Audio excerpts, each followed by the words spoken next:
Hey, what's up, ladies? It's Alex from Mindful Attraction 2.0.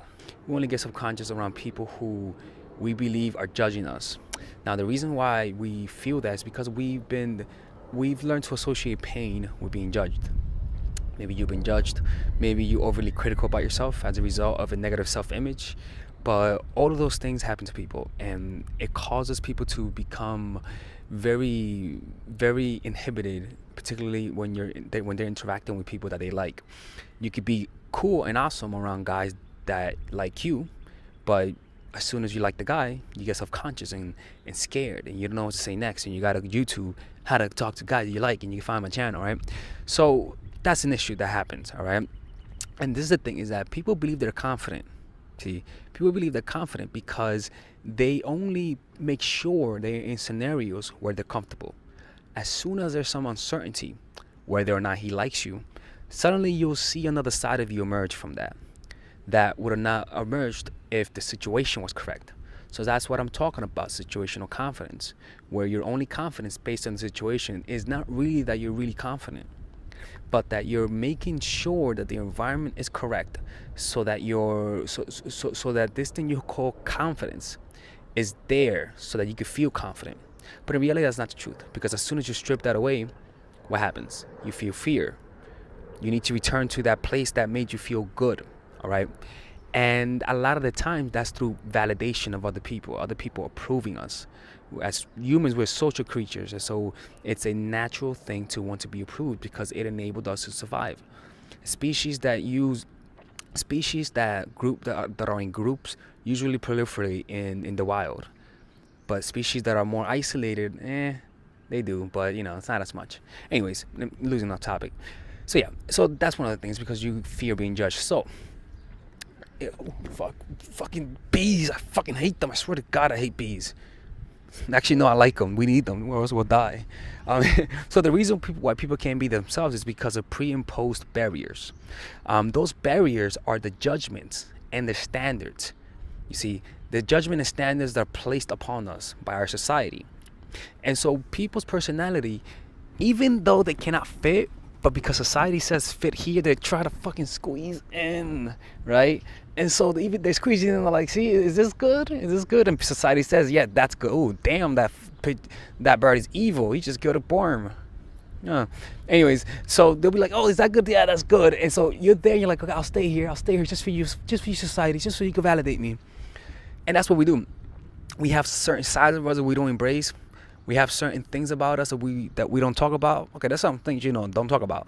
But you know what I'm talking about. When there are moments that you want to be yourself but you're not. There are moments that you betray yourself and you say, damn, like, I want to say this, but I don't know if you'll like it. And so you be quiet.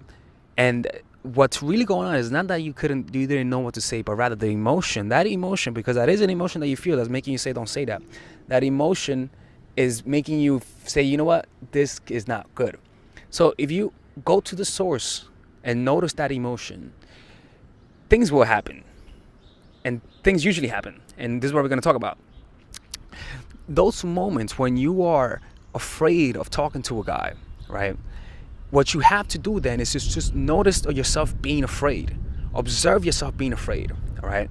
And I'm telling you, the reason why you are afraid is not because of the guy, but also because of your thinking, your thoughts. Your thoughts say, "Yo, my God, this like you." The way you feel is because your mind is saying things, and you're listening to your mind. You're in your head, all right. So what I always tell people is that the simplest way to be relaxed during a conversation with a guy and with a girl is to notice the breath. It's a simple tactic. Like, for example, look, I'm gonna talk to you guys right now, right? I'm just gonna notice my breath, right? And when I notice my breath, it requires an extra layer of concentration. You see. And that extra layer of concentration was once used by your thinking mind. And whatever you animate with your consciousness usually comes alive. And those things that comes alive are thoughts. And then it begins recalling other thoughts. And suddenly it begins to create an identity out of you. Maybe you were happy in 1 second, and then suddenly you start thinking of times you were betrayed.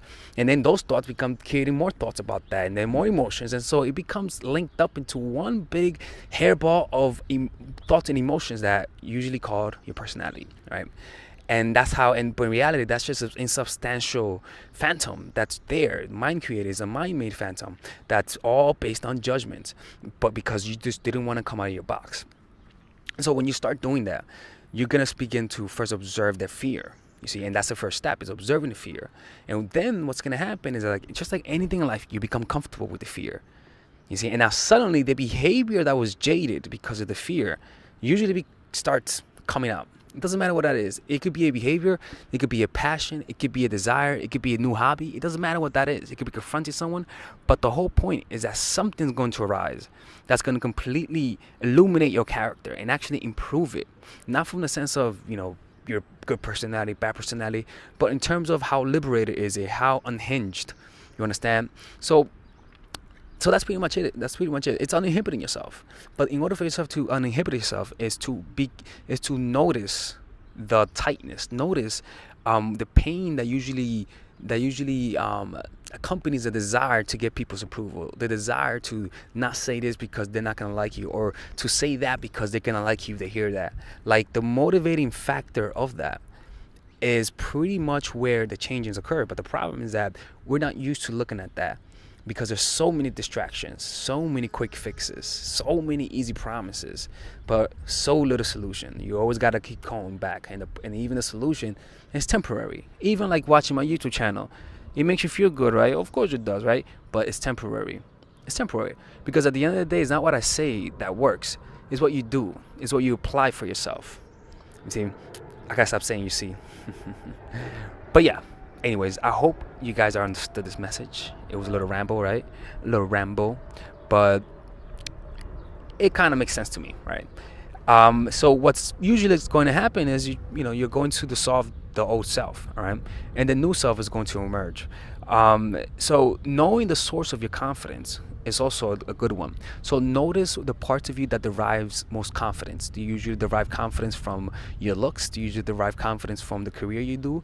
Do you usually derive confidence from trying to be the dominant, independent woman, trying to put that image out there, right? So if that's the case, notice where you usually get most of your sources of your confidence and deprive yourself of that.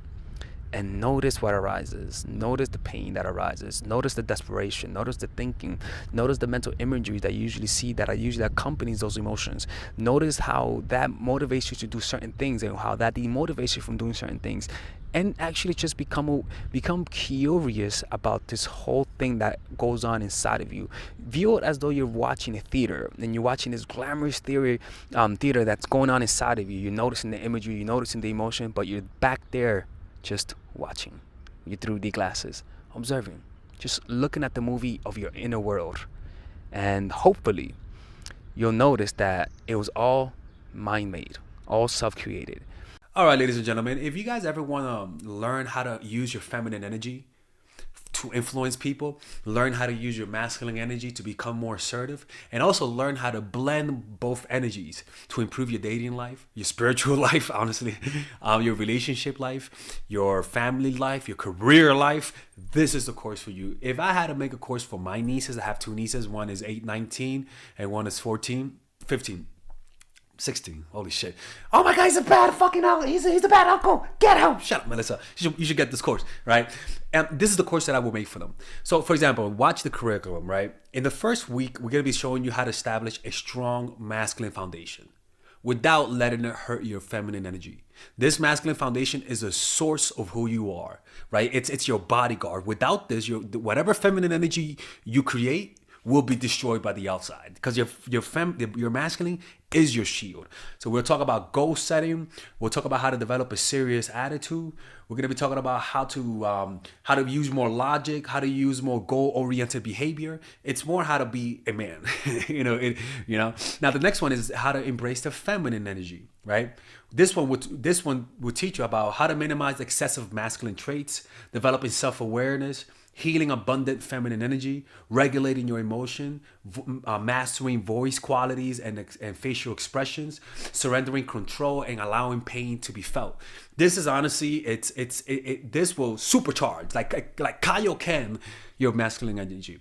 After that, we have femininity in the workplace and how to be feminine in the workplace without letting people take advantage of you, and the nuances of how women on power should behave versus women who are subordinates in the workplace, and even the dress code. This is based on psychology, people. It's kind of insane. I'm actually excited about this one.